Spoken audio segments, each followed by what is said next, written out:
তো কি খবর সবার? ছেলেদের তো অবশ্যই একটা করে ক্লোজ ফ্রেন্ড গ্রুপ থাকে। আর আমার নিজের নষ্টের মূল কারণ কে জানো? আমার এই বন্ধুরা। সারাটা এমন লেভেলের মানুষ যে তাদের তুমি যতই অপমান করো না কেন, তারা থামবার পাত্র নহে। মাঝে মাঝে তো কিছু কিছু বন্ধুদের আচরণ দেখি এমন মনে হয় যে তারা জন্মই নিয়েছে আমার খাওয়ার জন্য। তার বাবা হয়তো তাকে এত টাকা খাওয়ায় নাই যা সে জন্মের পর আমার খাইছে। আমি জানি তোমাদের কাছে এমন অনেক কয়েকটা বন্ধু আছে।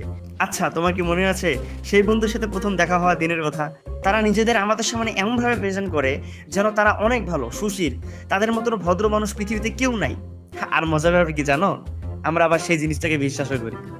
প্রথমে ডাক থেকে বন্ধু, কালের পরিবর্তনে সেটা বাংলা কিছু সুন্দর গালিতে পরিণত হয়ে যায়। এখন যদি বলা হয় এসব ফ্রেন্ডদের ডেফিনেশনের কথা, তাহলে সেটা শেষ হবে না। তো আসো, এসব ফ্রেন্ডের ডেফিনেশন নিয়ে আজকে কিছু কথা বলা যাক। এসব ফ্রেন্ডদের মধ্যে উল্লেখযোগ্য হচ্ছে প্রেমিক পুরুষ।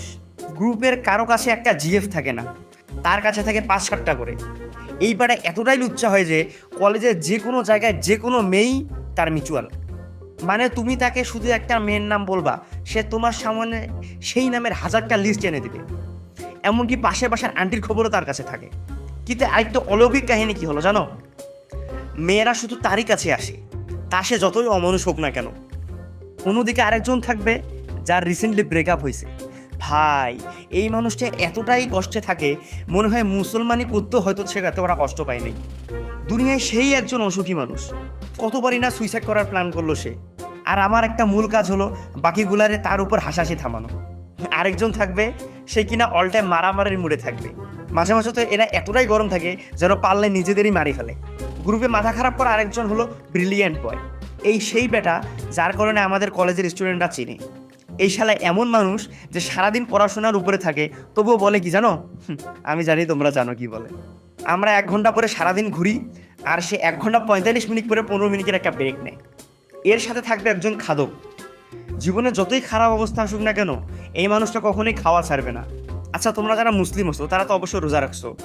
রোজায় মনে করে এমন হয় যে 2-3 বার করে ভুল করে খেয়ে ফেলা হয়। আর এই বাটা এতটাই খাদক যে প্রতি রমজান মাসে সে 10-20 বার করে ভুল করে খেয়ে ফেলে, তাও আবার রেস্টুরেন্টে গিয়ে। আর এই মোটা খাদক বন্ধুটাই গ্রুপের মধ্যে সবচেয়ে ব্যাড টাচের শিকার হয়। আর এই ব্যাড টাচ করা পাবলিকটা হচ্ছে অশ্লীল বয়। তোমার কোনো লিঙ্ক লাগবে, এর কাছে যাও। কোনো পণ ভালো লাগছে, এর কাছে যাও।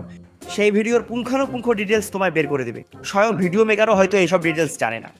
এই বন্ধুগুলো আমাদের এতটাই ক্লোজ যে আমাদের সব ধরনের সিক্রেট তাদের জানা। এমন সব কথা যা কিনা তোমার জিএফ, বাবা মা, এমনকি তুমি নিজেও জানো না। এরপরে চলে আসো তুমি নিজেই, মানে আমি আর তুমি, যে কিনা বসে বসে ভিডিওটা দেখতেছে এবং আমি তা বানাচ্ছি। এখন বলে যাও তুমি কোন কাতারে পড়ো, and mention your friend group. দেখাচ্ছ পরের পাটে। টাটা।